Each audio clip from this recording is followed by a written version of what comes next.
Assalamualaikum warahmatullahi wabarakatuh. Kali ini saya akan membagikan kepada sahabat-sahabat, khususnya buat sahabat-sahabat yang masih pemula, tentang ciri-ciri fosil Galli Kelor yang jika dibooster menghasilkan energi secara alami yang cukup kuat, atau energinya hidup, atau dalam artian energinya itu memendar cukup kuat secara alami. Karena di sini saya tidak mengatakan isian, saya juga tidak membahas tentang diisi dengan kodam atau lain sebagainya. Kalaupun ada kodam dari sosok kodam yang dari golongan positif, itu wallahu alam. Yang jelas di sini saya tidak membahas atau tidak mengatakan mengisi, hanya membooster. Yang artinya membooster adalah memperkuat atau memperbesar karena adanya aktivasi di situ. Karena di setiap benda itu menghimpun sebuah energi yang secara alami yang perlu kita booster atau kita aktivasi sehingga energi yang terkandung di dalam benda tersebut bisa kita fungsikan atau kita manfaatkan. Begitu. Baik, langsung saja untuk jenis atau ciri-ciri fosil Galli Kelor yang jika di booster hasilnya mengeluarkan energi yang cukup kuat sekali, tentunya mengarah pada sebuah kualitas. Dan ini sudah pernah saya ulas di video saya sebelumnya berkali-kali tentang kualitas fosil Galli Kelor yang baik, yang bagus itu bagaimana. Tentunya sahabat-sahabat yang masih pemula, jikalau sudah menyaksikan video saya sebelumnya tentang mengulas fosil Galli Kelor yang berkualitas, tentunya sudah tahu teman-teman ya, sudah paham. Dan mungkin ada beberapa sahabat pemula yang baru mengetahui channel saya ini, silakan disimak karena saya sering sekali mendapatkan sebuah pertanyaan yang sementara pertanyaan itu sudah pernah saya ulas di video saya sebelumnya. Kadang pernah saya ulas tidak cuma sekali, bahkan sudah pernah saya ulas 2 kali, 3 kali, masih dipertanyakan. Mungkin karena itu ada sahabat-sahabat yang masih pemula yang baru menemukan channel saya. Ya, baik, langsung saja untuk ciri-ciri fosil Galli Kelor yang berkualitas yang jika di booster hasilnya itu memuaskan atau cukup kuat dibanding fosil Galli Kelor lainnya yang kurang berkualitas. Nah, di sini ada fosil Galli Kelor yang bagus dan kurang bagus atau berkualitas dan kurang berkualitas. Begitu. Ciri-cirinya sudah saya sebutkan tadi, silakan simak di video saya sebelumnya. Dan jikalau sahabat-sahabat yang masih pemula, masih kebingungan atau masih kurang paham untuk mengenali ciri-ciri fosil Galli Kelor yang berkualitas sehingga jika di booster menghasilkan energi yang luar biasa. Baik, langsung saja kita saksikan bersama-sama video fosil Galli Kelor yang berkualitas. Nah, inilah fosil Galli Kelornya teman-teman. Untuk mengenali fosil Galli Kelor yang berkualitas, tentunya kita bisa melihat tahap awalnya, yaitu dari segi warnanya yang hitam pekat.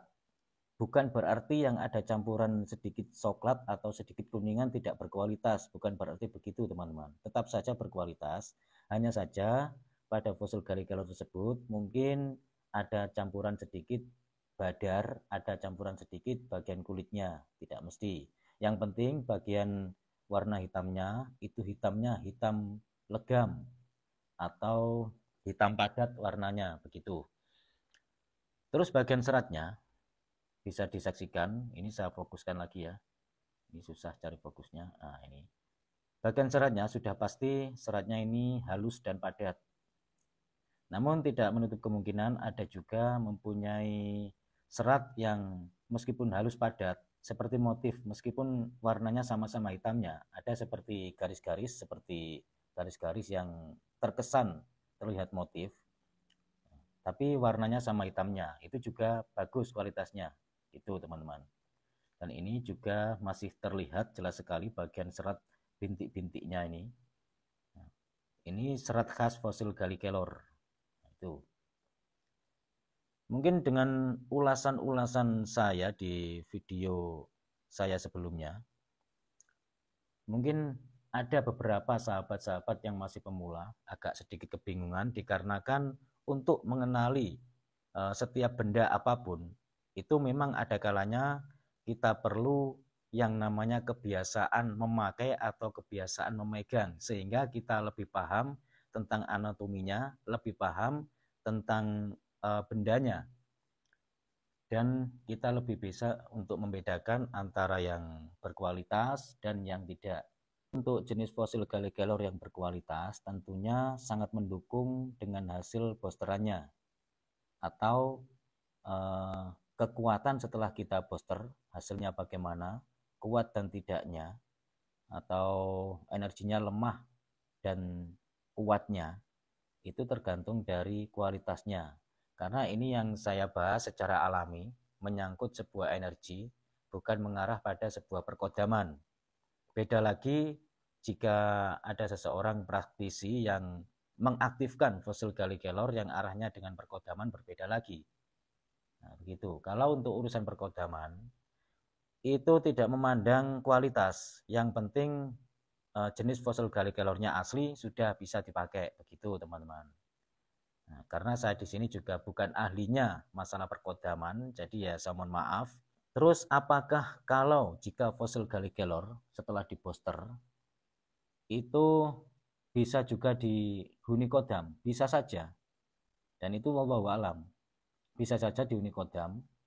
Dan kalau seandainya ada kodam yang menghuni, itu memang juga termasuk izin dari Tuhan, dan itu memang sudah menjadi kehendak Tuhan, begitu. Pastinya begitu, teman-teman. Karena saya tidak pernah niat memasukkan kodam dan tidak pernah berurusan dengan perkodaman. Pada kenyataannya, setiap fosil gallikelor yang saya booster, saat saya deteksi, kadang fosil gallikelor tersebut ada kodamnya, kadang tidak, hanya energi alami saja, begitu. Kenyataannya begitu. Dan itu ya menurut saya wallahu alam dan rahasia Allah. Kenapa Tuhan mengizinkan atau meridhoi kodam tersebut masuk ke dalam fosil gallikelor yang saya booster? Mungkin dikarenakan ada keselarasan atau kecocokan antara fosil gallikelor dengan kodamnya, sehingga Tuhan mengizinkan agar kodam tersebut menghuni fosil gallikelor yang akan kita miliki atau yang akan kita kenakan. Gitu. Di sini saya sering sekali mendapatkan pertanyaan, itu memakai kodam apa? Saya jawab tidak tahu.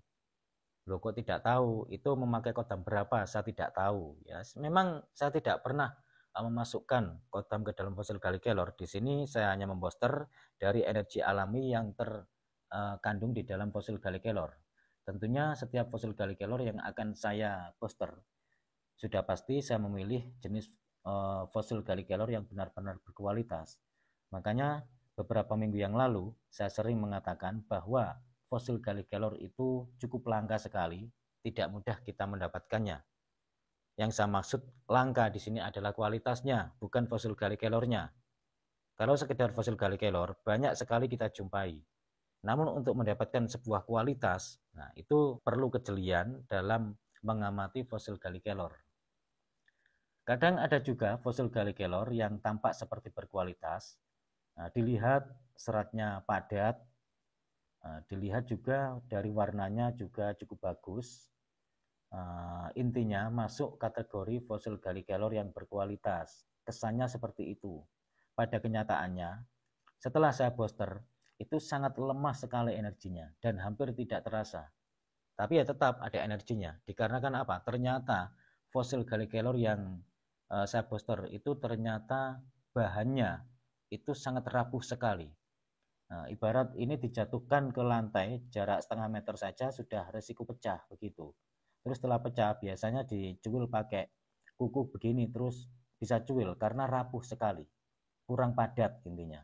Tapi kalau dilihat memang kesannya seperti bagus, sangat mengkilat dan mempunyai serat padat. Makanya untuk menentukan fosil gallikelor yang berkualitas, selain kita melihat dari segi warnanya, seratnya, juga dari segi kepadatannya atau kekerasannya. Jangan sampai kita ini terkecoh dengan dari segi tampilannya saja, kita menghiraukan kualitas dari kekerasannya. Ternyata yang kita pilih itu bukan fosil gallikelor yang berkualitas, tapi fosil gallikelor yang sangat rapuh sekali. Begitu. Memang ada, teman-teman. Nah, itulah penjelasan tentang fosil gallikelor dari saya. Mungkin ada sahabat-sahabat yang senior bisa menambahinya untuk masukan buat kita semuanya.